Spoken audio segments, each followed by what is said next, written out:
I'll do an introduction, but I promise do that short, because I want to talk about innovation, open innovation, about our innovation center. I still talk about the innovation center of the company I once worked for. And show you that it's a balancing act, but then with examples, it starts to be really interesting. And of course, some takeaways. DSM is a global life science, material science company. Here you see the numbers, 10 billion euro, 25,000 employees. Share price quintupled in 25 years, so the company must have done something right. One of the things that I think is very important, that 5% of the turnover is in R&D, about 2,500 people worldwide in 30 different organizations and R&D centers. And we understand change, because DSM once was Dutch state mines. With only 1/3 of our employees having a Dutch passport, you may ask yourself the question, how Dutch is the company? We're not state-owned but publicly traded, and we're not in mining anymore.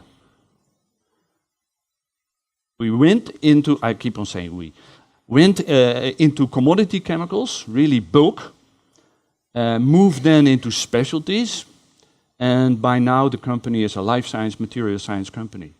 And the 37 years for this company doesn't mean that I'm a kind of loyal dog who had no guts to change from company. The company changed. I've worked for 3 different companies. They happen to have the same name. You saw also the logos changed.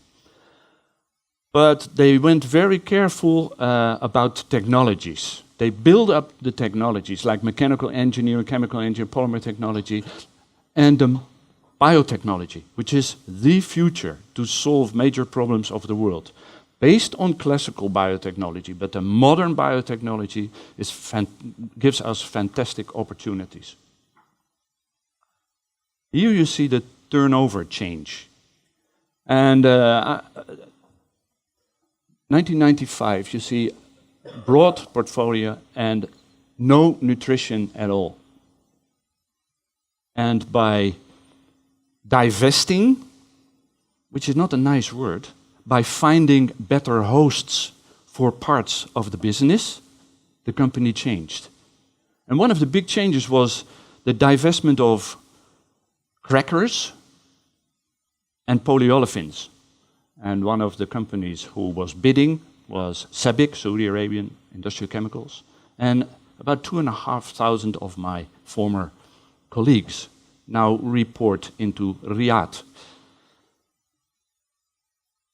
You also see here EBAs. That is emerging business area, and were started around 2005, some even in 2000 at R&D, and those are the growth kernels for the future, and I'll come to them. Yeah, the impressive history, of course, these are the technologies again. You see, the slide is used because you see a diverse product portfolio. I think still too diverse. You have to focus more to survive in the current competitive environment. Recent acquisitions helped a lot, changing the company to what it is now. We more or less said bye-bye to pharma, not large enough, and a supplier to the big pharma houses. So we formed partnership with the largest chemical company in the world, Sinochem, for penicillin and our leader, but for other pharmaceuticals also a partnership, creating a bigger conglomerate. Martech, a company with LJ technology, taking CO2, sunlight, creating chemicals. Ocean Nutrition, fish farming. Astaxanthin for the salmon. Tortuga in Brazil. Fortitec, nutrition reinforcement for people. And a biomedical acquisition. This was done in the last 5 years. You have to integrate that in the right way. And you see that you have different type of cultures which have to be mixed. And the company is still in motion. And we do a corporate strategy dialogue on a regular basis. And what you see here is certain business, they get more money to accelerate and grow. These have to strengthen, otherwise they will go there. And this is called restructure, but it means it's for sale. We are trying to find the better host for it. And that leads to the current structure of the company. One remark, this part is caprolactam, is the feedstock for nylon 6, textile, engineering plastics. If someone wants to be the host of that, I think DSM will be happy because it is commodity and the company moves into the specialty area. You see here the performance materials and nutrition and an innovation center which is set apart. Here the money is made. Here it is invested in the future and things can grow out of it and then there are separate units. At DSM, I will come to that. It's a joint venture in America. The head of this innovation center, called CIO, it doesn't mean career is over, but it's the Chief Innovation Officer, reports to the CEO. It means that innovation is crucial for the company's future. Very diverse markets. Too many, I think. And I don't say that now that I'm not an employee anymore. I also said it when I was a full-time employee of the company, of course. A simple mission, serious mission. The purpose is to create brighter lives for people today, but particularly for generations to come. This means the horizon is 10 years at least. And global society trends drive our markets. Health and wellness, well addressed in the movie. Global shifts, not so much addressed in the movie, but we know that Europe is not the center of the world anymore, neither America. It's moving east or south. And climate and energy, well addressed in the movie. So this is how the company DSM has decided to go for health, nutrition, and materials. And simply said, 4 pillars for growth. Go where the action is. By now, more than 3,000 people in China. When I joined the company, well, even in 1995, 0. Acquisition and partnerships. I mentioned a few. Of course, important if you want to grow quicker. Only growing on innovation will take a lot of time. But in the center, innovation and sustainability, the core of the strategy to grow. And emerging business areas are defined accordingly. But also people, planet, profit. Triple P, preferably in that order. With the current crisis, it is tough. It is a fight in the company because the CFO puts shareholders number 1, but stakeholders. That's it, not only shareholders. Running a company with 25,000 people and the mission statement I just explained is not only for the stakeholders. And if we look in the future, this is going to happen. 9 billion people. You saw this in the movie as well. We cannot call ourselves successful if we look at Bangladesh or wherever, where people have nothing, even not to eat. So we have a responsibility.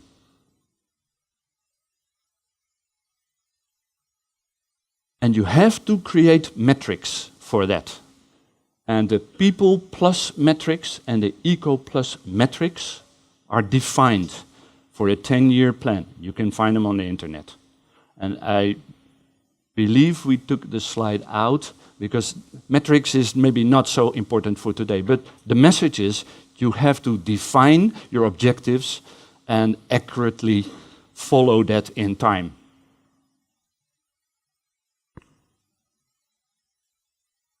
don't imagine it, it won't get done, and if you don't measure it, you can't manage it. We found out if you do it well, it's a new mathematical relation. People plus planet, if you take care well of those two, leads to profit, because you attract the best people and your customers want to be served by you. So far, introduction. Innovation starts with a dream. I thought that when I became VP Open Innovation, I would have a very quiet job. Don't disturb. The opposite, of course, is true. I'm now cut off from the DSM email. That saves me about 100 to 150 emails per day. But with Sakuragi Consult, it starts to come up again. So don't disturb, doesn't work. The board also dreams. And the problem is that they announced what they were dreaming of to the stock exchange market analysts. And they said in 2010 that innovation sales in 2015 would be 20% of the total turnover, which means they rejuvenate the portfolio of products, and the products are younger than 5 years. So 1/5 of the total turnover is younger than 5 years. The company also wants to be recognized in the top quartile of McKinsey Innovation Benchmark, and these emerging business areas, these disruptive platforms, in 10 years' time should show 1 billion euro turnover with more than average margin, like this one.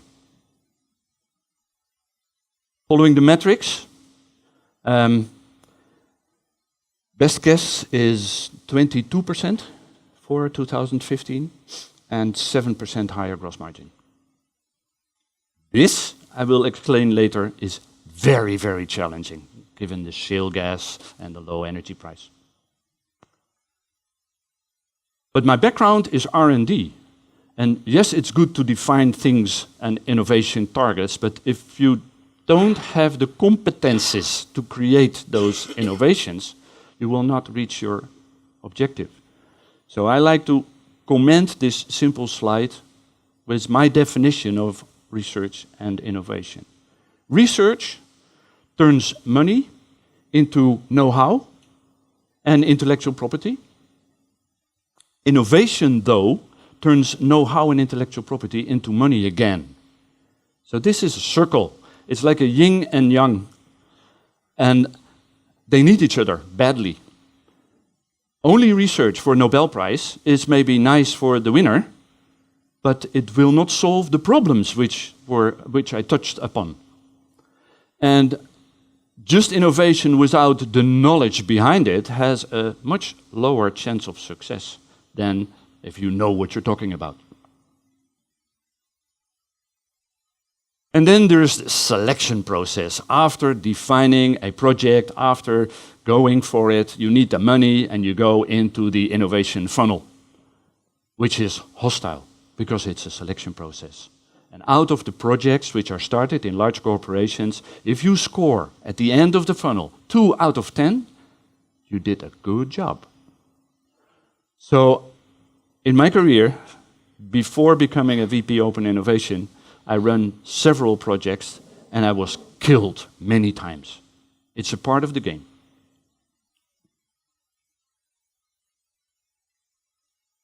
But you should also realize that sometimes it's fun. In big companies, there's a core business and core strategy, like here. And then the inventor comes and said, our latest innovation is a goose that lays eggs of solid gold. And the first answer is, that's a distraction from our core. The second is, no, we don't have budget for these kind of things. But there will be someone with an axe and say, I might use something of it, but I'm not going to finance it. But now, why do we need open innovation? We realize that with 25,000 people, we're only 0.0004% of the total global population. It would be damned arrogant to say that only the best scientists work for us and the best people. No, probably they work for the competition. So we need to create networks to those places in the earth, or on the earth, where a lot is happening. And that can be Stavanger, and it is definitely Boston, or San Francisco, or Santa Barbara, but it will also be the Tsinghua University in Beijing, or Singapore for biomedical applications. We have to get connected to those areas where startup companies are popping up like mushrooms. That's what we try to achieve with open innovation. And it also means that you have to open your own door, not only other doors. It should be two-way and not hostile. Some people, some companies, say they apply open innovation and they do it this way. And then if you're the starter and you come in and you meet the legal people, they're not friendly. That's not the way. So what we have done, learned our lesson, made many faults, but we have built a model, which I quickly want to explain. But I will also tell you that when I left the company, they gave me a kind of inheritance. The process of open innovation now is a YouTube movie. And after some fighting with corporate communication, it's on the web. You go to YouTube, you go DSM, open innovation. The first hit is a 4-minute movie, which very well explains the process. Better than I can do now, because I'm not going to take 4 minutes. It's a selection process. Well-defined goal, super important. It's called strategy. And fuzzy front end where anything is okay. Just give it a try. But we learned that this process for materials, but also for nutrition, might take 5 to 10 years. And we want to do it shorter. How can we do it shorter? And how can we increase the rate of success? By basically realizing that this is a semi-permeable funnel and that you can get help from outside. Outside in, joint business development, licensing. Don't fight in Tokyo High Court with other companies. You will lose time and you will introduce your product 1 year later, which means you will miss the margin of the last year of the lifetime of the product when it's huge. Don't lose time. Use venturing. Spin in, if possible, if there's a cultural match. Or acquire. The other part is inside out. You may have created value, but finally it is not enough for the defined goal. For example, it doesn't move the needle, but you created value. So let the people go. Give them a little bit venturing money, maybe keep 20% share in the company, and pray that they do well, that they become millionaire, because then the 20% has more value for us, which can be plowed back into the funnel. That's the story of open innovation. And we did that. We spun out more than 5 companies. We spun in 2 companies.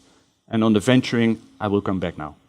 And if this is all too complex for you, there are books. Henry Chesbrough, 5 books now. But if it's too complex, realize that innovation is just like a parachute. It works much better when open. Our innovation center has a new business development part, creation of new business, but also a servicing part to the whole organization, all these business groups.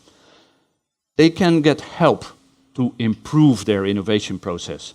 They can get help for the competences with corporate research money. They can get help with licensing and, of course, with venturing. And here you see the 3 emerging business areas. DSM went into biomedical materials, really plastics in the body. Bio-based products and services, very important for today, I'll come back. And advanced services, which is now focusing on solar, also important. And the incubator. This incubator, I had the honor to lead from 1997 to 2004. And we pioneered there with venturing, with licensing. We pioneered with open innovation. And as an amateur, I made all the mistakes you can make. But my bosses gave me the room to learn from it. And when I had my farewell party, I mentioned them all because they were the ones which gave me the freedom to experiment. And that has led to the Innovation Center. Venturing. I keep speed. How to mitigate the risk in starting new businesses. There are books on that. It's the Red Sea and Blue Sea. That's why you have chosen this. The mission is have a window on the world, create strategic value, and maybe financial return. So there's a big difference compared to the venture capital funds. They take your money and say, we're going to create business with it, and you get more money back. So basically, it's all about the money. Corporate venturing is all about the strategic value and maybe money. These are the companies DSM has invested in the last 12 years. Oh, I make a mistake. This is what is still in the active portfolio. DSM invested in 50 companies. This is not 50. So where are they? The others. Well, maybe dead and buried. Maybe an IPO or a trade sale bought by another company. Maybe doing very well in a product-market combination which is not at all of interest to DSM. It happens. Serendipity. It's great. Follow things which have a good chance, even if you were not looking for it. But these ones we were looking for. And bottom line, after 12 years corporate venturing, the cash flow is plus. Which R&D director dares to say that after 12 years investing in an activity, the money is back? Nobody. So venturing is a very powerful tool to learn for free. But you have to have a portfolio and patience, 12 years. And also you have to realize how starters look at DSM. Big, ugly, slow-moving, but strong. It's correct. All statements are correct. And we look upon that entrepreneur as a baby with a diaper. That's not correct. Big companies should have more respect for entrepreneurs who are taking the risk much more than intrapreneurs in the big company. Entrepreneurs take an extra mortgage on their home to buy a certain equipment to show to their potential customers that it really works. And if it doesn't, they are hurt. I did all kind of high-risk investments, but it never hurt my salary. It could not. So we have to have more respect for the starters. Now, you may think DSM does a reasonably good job with innovation, but we want to have the outside view. So McKinsey, and in 2010, they did a scan, and they compared it with the industry average, and you see what are they looking at. They do that standard, not for free, of course.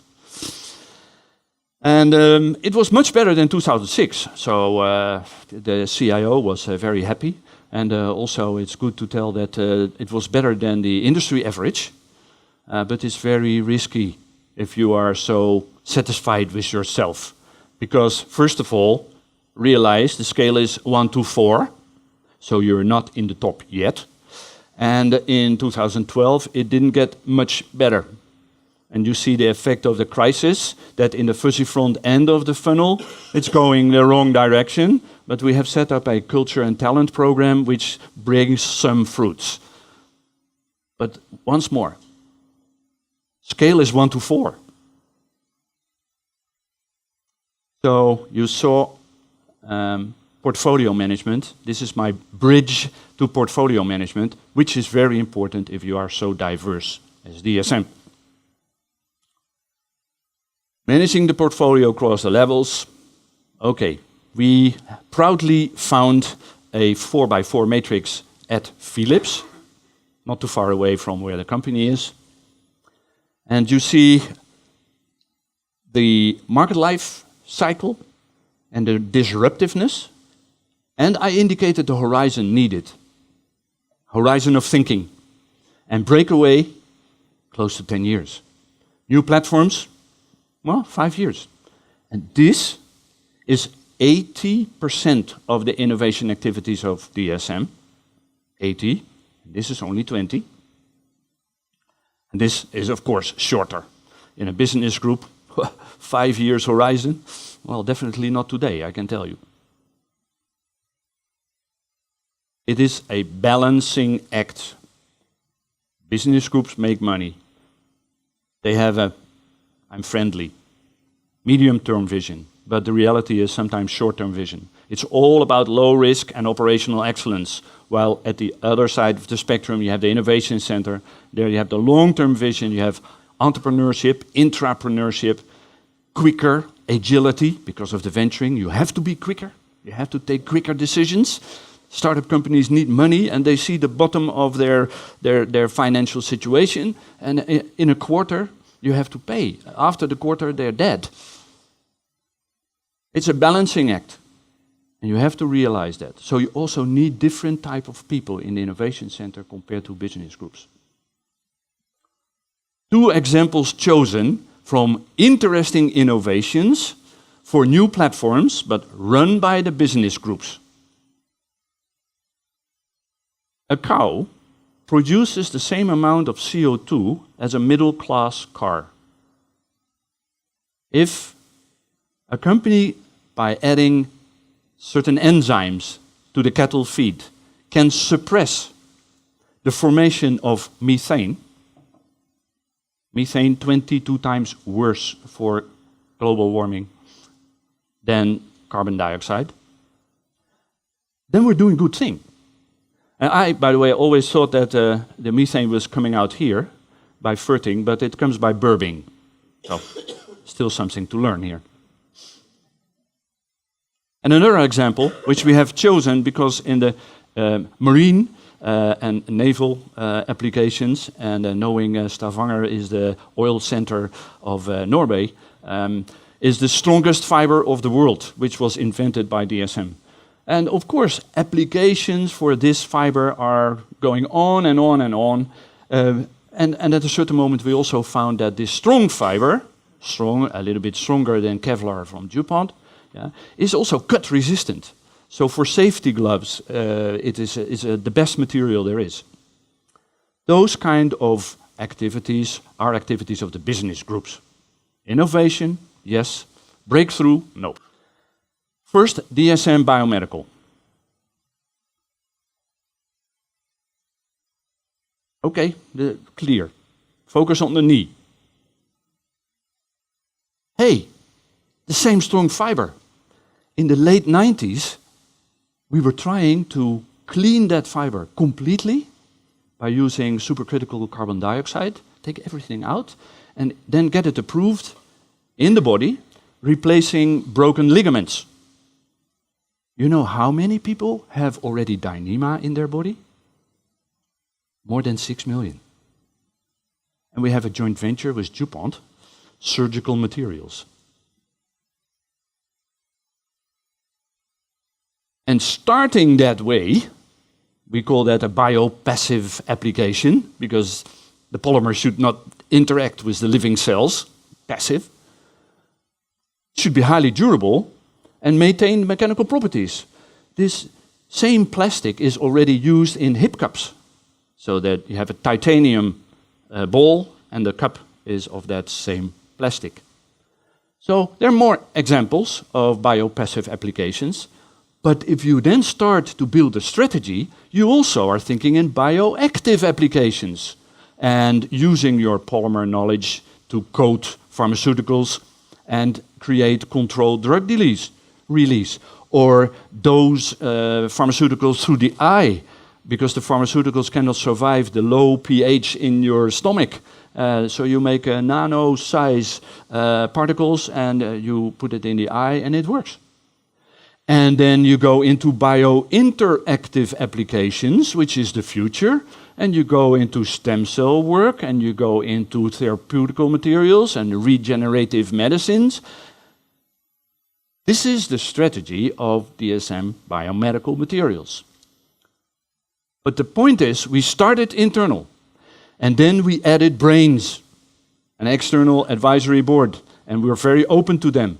And we went into public-private partnerships, like the one here, where Philips for imaging was a big partner, and here where Medtronic from Minneapolis, St. Paul was a big partner. And then we go to China, we go to Japan, and we go to Brussels with the seventh framework program and get subsidies, which is of course important in the startup phase. And then we start venturing. We form a joint venture with DuPont and do participations in small participations in startup companies and acquire, mergers and acquisition, and license. This is how we built biomedical materials at DSM. Now 700 people, profitable. And we also learned that if we would stay only here in this phase of the value chain, the maximum sales, and let's define 20% for us, would be 1.5 billion. But here, it's 150. So we move forward in the chain and we team up with the device company and assembly, and we license and we get royalties here. In this way, the profitability of biomedical materials is higher than the business of DSM in the past. I come to a very important one, because it really relates to the first slide shown, oil price. On the internet you can find this. It's called peak oil curves. And of course oil companies have all different ideas about when it will peak. But they do agree it will peak. And whether the peak will be in 2030 or maybe in 2075, it will peak. And with the shale gas, maybe it shifted, but not more than 50 years. So our CEO brought this back to a very simple picture. And he tested it with the executives, and we were afraid like hell. He said, there's just a brief time in history of mankind that we enjoyed fossil feedstocks for energy. But 1,000 years mankind has been living on a sustainable way from the land. We have to go back to that, but then using technology. And we said this is too risky for the stock exchange market analysts, because a CEO with a long-term vision is okay, but don't you think that 2,000 years is a little bit too much? But they loved it. They loved it. And we built business based on this principle. And yes, climate and energy was addressed in the movie. But what we say is, it doesn't matter whether you are worried because of the fact that the fossil feedstocks are final at a certain moment, peak, or whether you're afraid that government interest and energy security and price stability is the issue. By the way, it is very volatile. I saw 115 to 40. I think it has been 150. Or whether governments are going to punish those who exhaust carbon dioxide. Carbon dioxide will get the price. It doesn't matter. We developed technology to create chemicals from waste of the agricultural industry. And let's be very clear and separate agriculture for food and agriculture for fuel and chemicals. So in America, there are huge biorefineries who take corn and make bioethanol. Basically, that's not correct. Corn is for mouths, people, cattle, animals. So we stay away there. We only take the waste, the hemicellulose and the cellulose. And enzymatically, after taking out the lignin, which is an interesting source for aromatic chemicals, but a lot of work to do there, we split and enzymatically let's say, create the glucose and all these other sugars. So we summarizing C5 and C6 sugars. And with yeast, not the standard yeast you use for the beer, but special yeast, we will be able to make ethanol out of that. And of course, I'm not going to bother you with all the technical details, but I just want to tell you that we learned so much in public-private partnerships and from universities and from nature. Because enzymes in the shit of the elephant haven't taught us the way to the right enzymes to turn cellulose into ethanol. The elephant eats trees. So there's cellulose in the stomachs. And nature has found a way in a million years to do that well. Mimicking nature is a powerful science, and it's going to be much more important in the future.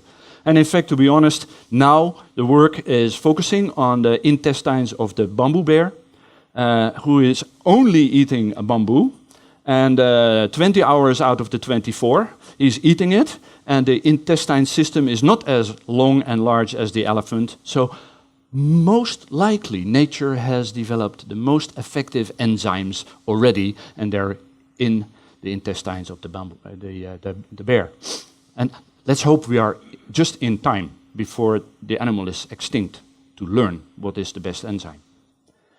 But we could not commercialize this alone, so we had to find a partner, and the partner is called POET. Why? They have 26 biorefineries in the United States, all running on corn. And we said, without being a kind of priest, it's wrong, but we said, you have to use your waste, and let's build a factory together to turn the cellulosic waste of your biorefinery and your corn crops into bioethanol. And this is an investment of more than $250 million. And basically, this is the feedstock of the plant, and this is enough for 2 weeks. And the whole logistics is there. That's their job. We have no clue about logistics, how to gather the cellulose. That's their job. They're doing that. And in fact, it's interesting to see that the King of Holland even came over to cut the ribbon and open the plant. Dutch technology applied in the United States. And there's more. There's a joint venture with BP, using the algae for biodiesel. There's a joint venture with a French company, Rocket, making biosuccinic acid. Succinic acid is a building block for the chemical industry. And you see, we don't do it alone. And we learned that just green is a tough sell.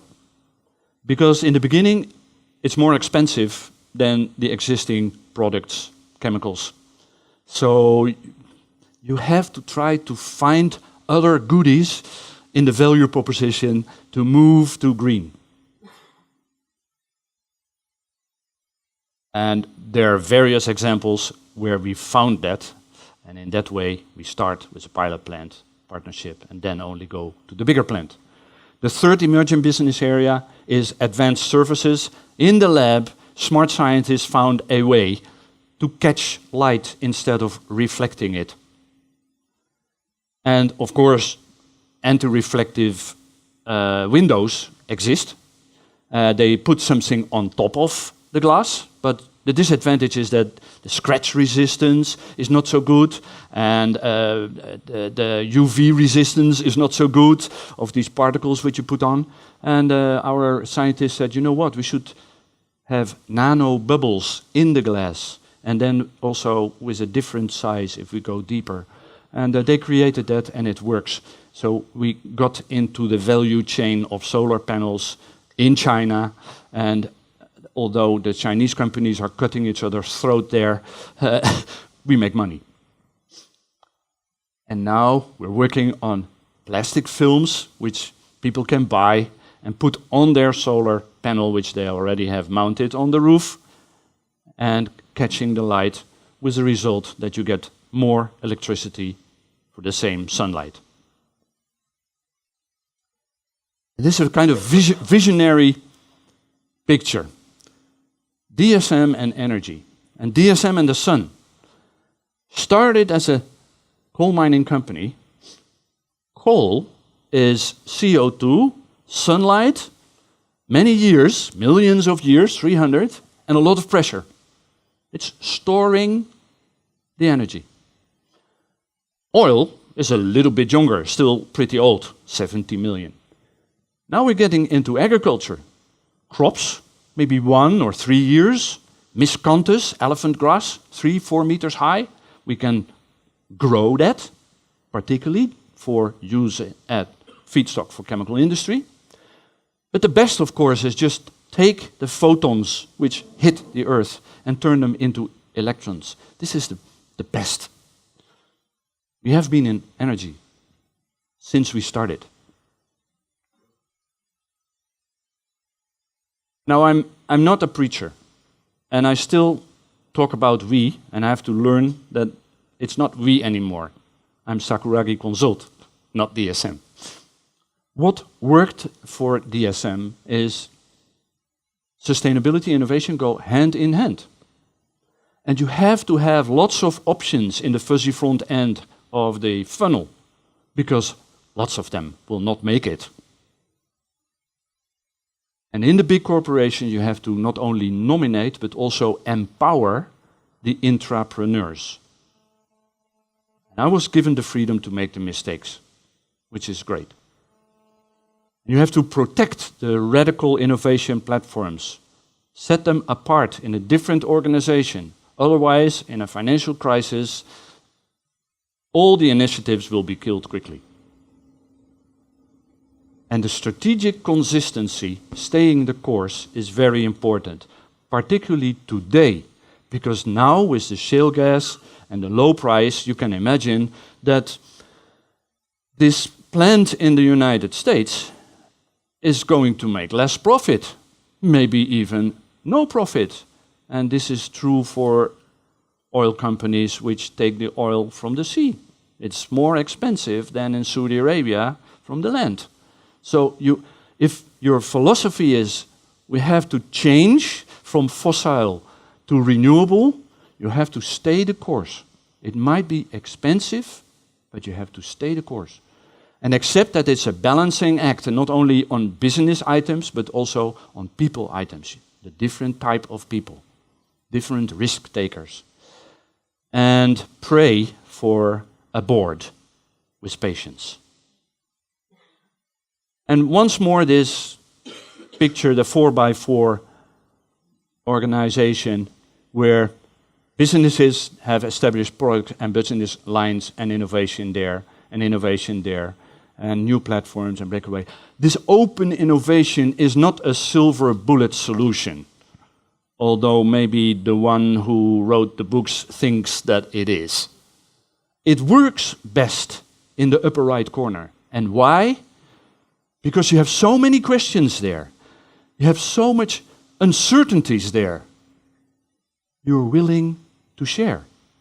While if you are in the caprolactam business and you are one of the global leaders, well, it's tough to share with someone else. So, just to say, limitation of open innovation, I'd like to share with you.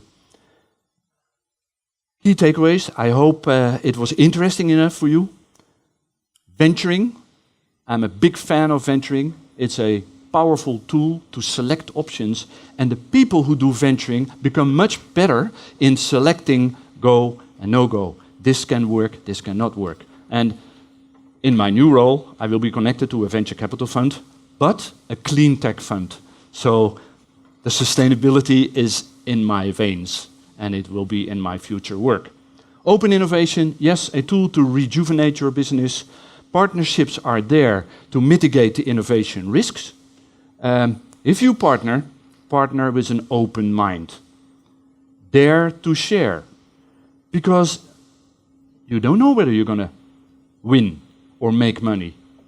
You might even lose. So dare to share is also good if you lose something. If you form a joint venture and you say, I want to have 75% share in this joint venture, and the joint venture goes bankrupt, the 75% is for you.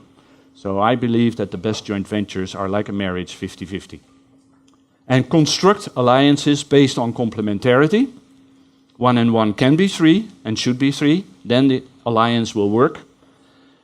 And please, let's focus on the grand challenges of the world with the bright minds which we have. Thanks for your attention.